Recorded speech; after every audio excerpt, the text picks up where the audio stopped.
Doom crossbody datang lagi, tapi dengan harga yang rendah. Tapi kalau dia datang lagi sekali, mungkin bukan harga yang rendah. You get what I mean?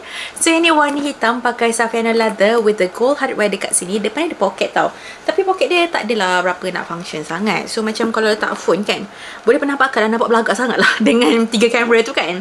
Lepas tu belah belakang dia, bawah dia asyik ada base tau. So macam bila letak atas meja, dia terletak elok. Ada crossbody strap, adjustable tapi tak boleh detach, campuran chain and leather. Lepas tu belah dalam ni kan, dia ada multi-function pocket. Okay, yang ni boleh masuk dalam wallet. Tetapi sebabkan bentuk dome ni, dia macam tak adalah senang sangat nak keluar masukkan barang.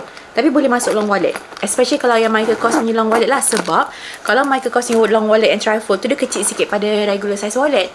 Ni rupa kalau pakai crossbody. Okay, actually ada rahsia. Harga lepas voucher RM264, tapi kena pandai cari. And lagi satu rahsia, tak boleh nak restock dengan harga macam ni.